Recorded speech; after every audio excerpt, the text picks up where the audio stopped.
ایک ہندو کی تقریر میں سن رہی، فیس بک پہ آج کل صحیح تقریروں کے علاوہ سب کچھ آ رہا ہوتا ہے، چلاتے رہو نا یوں کر کے. تو ہندو پنڈت کی ایک بڑے ہیں یہاں، ڈسٹمپر کافی لگا کے آئے ہوئے ہوتے ہیں وہ کلرفل. تو ان سے کسی نے پوچھا کہ ہم ان بتوں پہ اتنے کلو دودھ چڑھا دیتے ہیں، اتنے کلو دودھ چڑھا دیتے ہیں، تو یہ غریبوں کو پلا دیں اتنا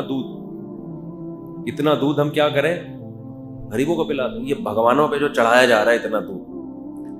تو انہوں نے جواب یہ دیا کہ بھائی غریبوں کا اپنا حق ہے، بھگوان کا بولو اپنا حق. جس بھگوان نے اتنا کھلایا، اتنا پلایا، اتنا گائے بنائی، جس نے یہ ساری نعمتیں دی، تو آخر اس کا بھی تو کوئی حق ہے یا نہیں ہے؟ اصولی طور پر جواب صحیح ہے، لیکن اس میں ایک بہت بڑا فالٹ ہے کہ جو سچی مچی کا بھگوان ہے اس کے لیے تو یہ چیز سمجھ میں آتی ہے، یہ کیا لگتا ہے تمہارا، اس نے کیا دیا ہے تمہیں جو اس پہ اتنے دودھ کے چڑھاوے چڑھا رہے، مسٹنڈا جو بیٹھا ہوا ہے کمبخت، وہ جو بھائی مندروں میں جا کے اس پہ چڑھا رہے ہیں نا، وہ جو بنا ہوا ہے، اس نے کون سے احسانات کیے؟ یہ کیا لگتا ہے بھائی تمہارا؟ اس سوال کا جواب کیا ہوا؟ نہ سوال کرنے والا یہ سوال کر رہا ہے، وہ بھی پی گیا سوال کو، اور جواب دینے والا بھی اس کو بولتے کیوں نہیں، پی گیا. قرآن یہی تو دلیل دیتا ہے کہ پہلے بھگوان ہونا تو ثابت کرو، خدا ہونا، اللہ ہونا، گاڈ ہونا تو ثابت کرو. اس کا کیا دلیل ہے کہ یہ خدا ہے؟ یہ تو تم نے اپنے ہاتھوں سے بنایا ہے، پتھر میں آنکھیں تم نے خود فٹ کر کے کریٹڈ ہے. یہ اگر تمہارے لیے چڑھاوے چڑھائے تو کچھ کھوپڑی میں بات آتی ہے کہ تم نے اس کو بنایا ہے، یہ دودھ لے کر آئے. یہ تو مسٹنڈا جب سے یہاں بیٹھا ہوا ہے، زلزلہ آئے گا تو ہلے گا، ورنہ یہ ہلنے کا نام نہیں لے رہا. اس پہ دودھ ضائع کر کے بہتر تھا غریبوں کو کھلا دیتے. اصل سوال یہ ہے، تو اصل سوال یہ تھا کہ یہ جو تم اس کو اتنا بھگوان کو دودھ پلا رہے ہو، تو یہ کون ہے، اس کو کس نے بنایا؟ یہ تو تمہارے ہاتھوں کا بنا ہوا ہے. اس کی کیا دلیل ہے کہ یہ جو اصل خدا ہے آسمانوں میں، یہ اس کا نمائندہ ہے زمین پہ؟ اس کی کیا دلیل ہے؟ اس کی تو کوئی دلیل کسی کے پاس نہیں. ایسے تو توحید اسلام کے بنیادی احکام میں سے ایک حکم ہے. انسانیت کو اسلام نے دعوت دی ہے کہ ان پتھروں کے سامنے مت جھکو، ان مزاروں کے سامنے مت جھکو، یہ تمہیں جہنم کا ایندھن بنائیں گے.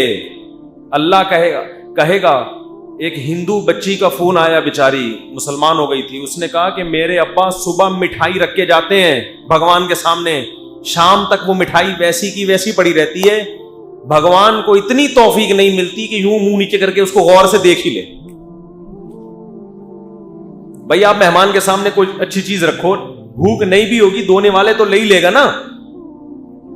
ارے میزبان کو خوش کرنے کے لیے دونے والے تو لے ہی لے گا کہ یار اتنی محنت سے اس نے بنائے.